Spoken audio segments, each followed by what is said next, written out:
আমাদের সাথে আসছেন Molla Azad Hossain, PPM deputy police commissioner operation, Dhaka metropolitan police. আসসালামু আলাইকুম। ভালো আছেন সবাই? আলহামদুলিল্লাহ।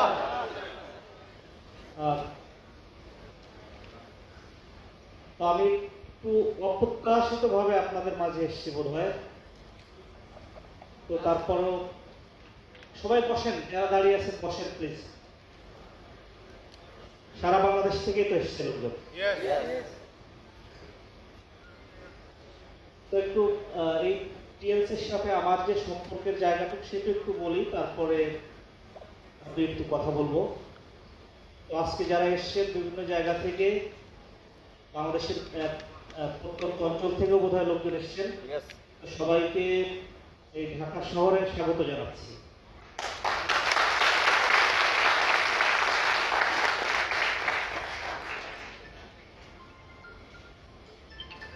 আমার সাথে টিএলসির সম্পর্ক সেই 2010-12 থেকে, সম্ভবত 12 সাল থেকে।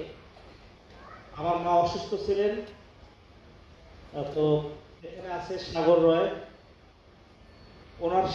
ওনার হাত ধরে আমার মায়ের চিকিৎসা শুরু হয়। তো সেখান থেকে আমিও কিছু প্রোডাক্ট গ্রহণ করতাম। ভালোই রেজাল্ট দিয়েছিল, মা স্টপ করেছিলেন। তো সাগরের চিকিৎসায় ইমপ্রুভ করে এরপর আমিও প্রায়শই কিছু প্রোডাক্ট গ্রহণ করি এবং আমিও ভালো ফলাফল পেয়েছিলাম। তো এই সূত্র ধরেই মানে এই প্রতিষ্ঠানে বা এই কোম্পানির সাথে আমার কিছু সম্পর্ক গড়ে ওঠে। এর পথ পরিক্রমায় আজকেও আসা আমাকে দাওয়াত করেছেন, ওরা অনুরোধ করেছে। তো আমি অনেকগুলো প্রোগ্রামে ছিলাম, এই কারণে আসতে দেরি হয়ে গেল।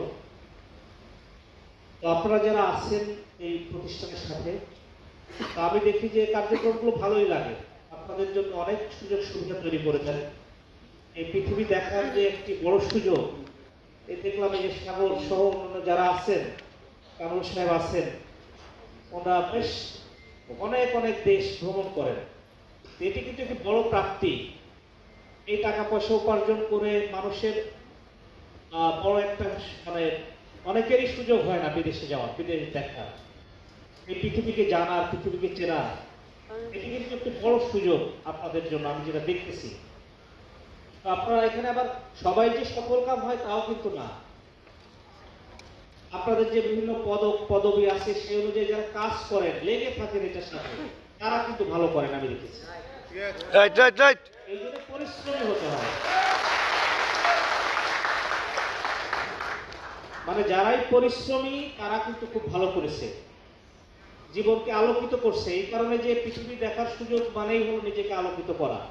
আপনি বিদ্যা বুদ্ধি জ্ঞান অর্জন করি আমরা দুইটি মাধ্যমে, পড়াশোনা করে পারি, আর একটি হলো দেশ বিদেশ ভ্রমণ করে সেই শিক্ষা বিদ্যা অর্জন করি।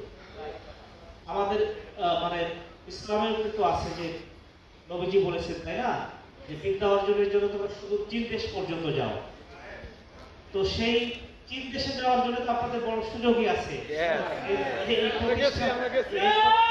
এই প্রতিষ্ঠান আমি নিজেও মানে আমি চীনে ভিজিট করেছি সরকারি ভাবে ট্রেনিং এর জন্য, 1 মাস ছিলাম আমি বেইজিং এ। আসলে তাদের যে ব্যাপকতা, জ্ঞান বিজ্ঞান বলি সকল কিছুতে তারা যে পৃথিবীতে কোথায় চলে গেছে চীন এখন, এটা কিন্তু ভাববার বিষয়। এবং সেজন্যই হয়তো আমাদের নবী করিম সাল্লাল্লাহু আলাইহি ওয়াসাল্লাম বলেছিলেন যে তোমরা জ্ঞান অর্জনের জন্য শুধু 3 দেশ পর্যন্ত যাও। তো এই প্রতিষ্ঠানটা হচ্ছে চীনের। তো এই প্রতিষ্ঠানের সাথে আপনারা যারা লেগে আছেন, যদি ভালোভাবে কাজ করেন, আমি মনে করি যে অবশ্যই আপনাদের সেই সৌভাগ্য হবে, পাশাপাশি অন্য দেশেও দেখার সুযোগ সৌভাগ্য হবে। আর আর্থিকভাবে লাভালাভের যে বিষয়টি সেটা আপনারা নিশ্চয়ই ভালো জানেন আমার চেয়ে।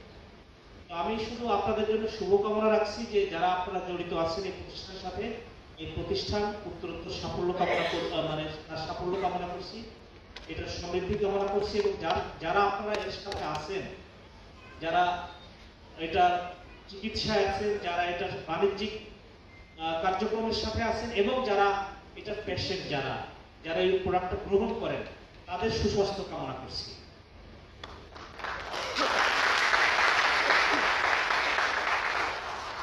আর আরেকটা জিনিস আমি চাইবো, যেটা আমাদের এই কান্ট্রি ডিরেক্টর তো বলে নাকি ম্যানেজিং ডিরেক্টর যিনি আছেন, it is my expectation to him, the country director. I expect that they will never and ever compromise with the quality. If it remains so, then Bangladesh people will be benefited. Otherwise, they will lose their popularity.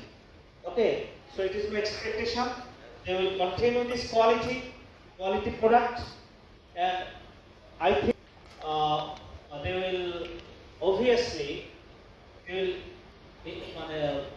will what should I say? They will enjoy. They will gain the popularity among the mass people of Bangladesh. আমি কথা না বাড়িয়ে আপনাদের সবার জন্য শুভকামনা থাকলো। আরেকটি কথা বলবো, যেহেতু আমি পুলিশের একজন সদস্য, আমরা সবাই মিলে কিন্তু দেশের জন্য কাজ করি নাকি?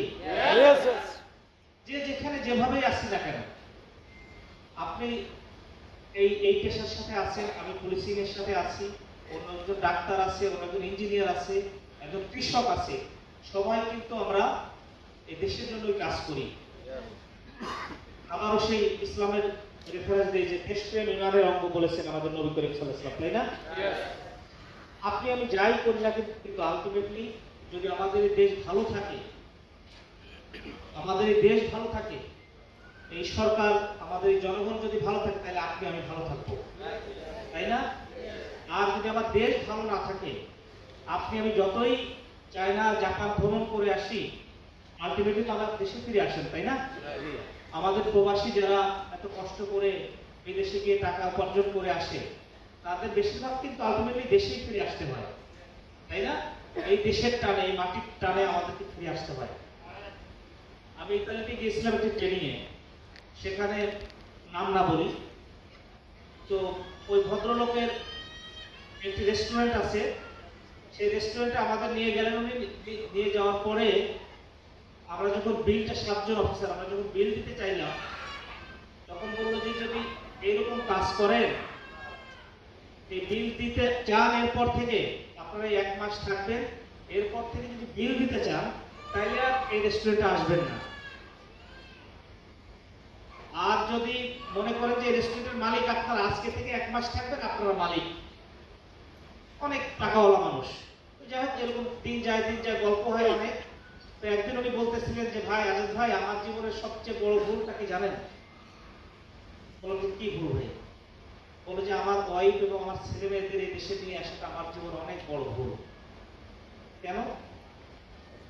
বললো যে আমি তো আমার রুটকে হারাচ্ছি, আমার অরিজিনকে হারাচ্ছি, কারণ আমার এই ছেলে মেয়ে আর আমার দেশে যাবে না, কিন্তু আমার তো মন টানে বারবার দেশে ফিরে যায়। দেশে আমরা খুব প্রতিষ্ঠিত সমাজধন্য পরিবারের মানুষ, তো আমার বলতে থাকলো না। আমার এই লক্ষ লক্ষ বিলিয়ন ডলারের মালিক আমি, তো এটা আমার লাভটা কি? আমি নামটা আবার চলে আসে বারবার, কিন্তু আমার কোনো অস্তিত্ব আর থাকবে না দেশে, এইটাকে তো আমি মানতে পারি না। তো বিদেশে গেলে, বিদেশে থাকলে, অবস্থান করলে দীর্ঘদিন, তখন বোঝা যায়। আমি সুইজারল্যান্ডেও গিয়েছি, সুইজারল্যান্ড কত সুন্দর দেশ আপনারা জানেন, ছবির চেয়ে সুন্দর। ছবিতে সুইজারল্যান্ডকে যেমন দেখি, তার চেয়ে অনেক অনেক সুন্দর। তো সেখানে যে কিছুদিন থাকার পর কিন্তু আর ভালো লাগে না, অত সুন্দর, অত প্রাকৃতিক সৌন্দর্য মণ্ডিত একটি দেশ, কিন্তু ওই দেশের কথাই মনে পড়ে। তো আমরা যখন আমাদের দেশপ্রেম জাগ্রত হয় প্রকৃত অর্থে, যখন আমরা বিদেশে থাকি, তখন আমরা দেশের কথা বুঝতে পারি। মা মরে গেলে যেমন মায়ের যে মূল্য, সেটি অনুধাবন করা যায়। তো দেশের বাইরে যখন আপনি যান, তখন কিন্তু দেশের যে ভালোবাসা, দেশের যে মায়া, দেশের যে জরুরি প্রয়োজন, সেটা আমরা উপলব্ধি করতে পারি। তো এই দেশ বিপদে পড়লে তখনও কিন্তু আমরা বুঝতে পারি যে দেশের প্রয়োজনীয়তা কোথায়, তাই না? তো আমার কথা আপনাদের প্রতি অনুরোধ থাকবে, আমরা এই দেশটিকে ভালোবাসবো। শুধু নিজেকে ভালোবেসে লাভ নেই, এই দেশ বিপন্ন হলে আপনার অস্তিত্ব বিপন্ন হবে। এই মা এবং মাটি, এই দেশ একরকমই। বলছে যে স্বর্গের চেয়েও স্বর্গাদপি গরীয়সী। এই মা মাটি মাতৃভূমি এগুলো স্বর্গের চেয়ে মূল্যবান। সুতরাং এই জন্মভূমিকে ভালোবাসতে হবে প্রকৃত অর্থে। কে কে মুসলমান, কে হিন্দু, কে বুদ্ধিস্ট, কে খ্রিস্টান, এগুলো কে কোন দল করে না করে, এগুলোর চেয়ে সবার চেয়ে উপরের স্থান কি? আমাদের দেশ। এটাকে ভালোবাসতে হবে। I love Bangladesh. We love Bangladesh. We love Bangladesh. We love Bangladesh. We love Bangladesh. I love Bangladesh. Thank you very much. কারণ আমাদের করতে হবে, আমাদের কিন্তু পটেনশিয়ালিটি আছে, আমাদের যোগ্যতা আছে, আপনাদের সক্ষমতা আছে। এখানে এসে অনেকে অনেক ভালো করতেছে দেখেন, তো আমরা পারবো না কেন? নিশ্চয়ই পারবো, তাই না? Yes. ইনশাআল্লাহ পারবো। সেজন্য আমাদেরকে দেশকে যদি আমরা ভালোবাসি, এই দেশের আইন শৃঙ্খলা একটি দেশের অগ্রযাত্রায় কিন্তু ইম্পর্টেন্ট একটা রোল প্লে করে, তাই না? দেশে যদি আইন শৃঙ্খলা ভালো না থাকে তাহলে সে দেশ আগাতে পারে? No. যে দেশের আইন শৃঙ্খলা যত উন্নত তাদেরকে ধরা হয় তারা তত সভ্য। আমরা কি সভ্য জাতির পরিচয় দিতে চাই না? Yes. নিশ্চয়ই চাই। আমাদেরকে অন্যরা অনুসরণ করবে, অনুকরণ করবে, এটাই আমরা চাই, তাই না?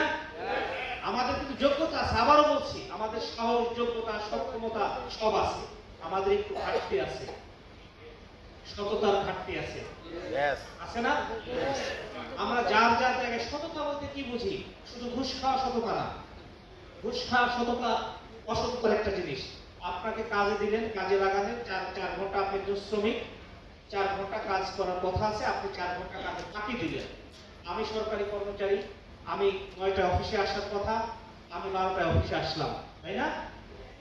এগুলো তো অসততা নাকি? আমি আমার কাছে সার্ভিস পাওয়ার কথা জনগণের। আমরা কিন্তু সার্ভেন্ট টু দ্য রিপাবলিক, এই প্রজাতন্ত্রের কর্মচারী। তো আমাদের কাছে এই প্রজাতন্ত্রের যারা মালিক, এই জনগণই কিন্তু এই প্রজাতন্ত্রের মালিক। জানেন তো আপনারা এটি? এই সকল জনগণ এই প্রজাতন্ত্রের মালিক। আর আমরা যারা চাকরি করি, সরকারি চাকরি করি, এরা কিন্তু প্রজাতন্ত্রের কর্মচারী। এভাবেই সংবিধানে আমাদের এই জনগণকে দুভাগে বিভক্ত করা আছে, ঠিক আছে? সুতরাং আমাদের দায়িত্ব হলো যে আপনাদের সেবা দেওয়া।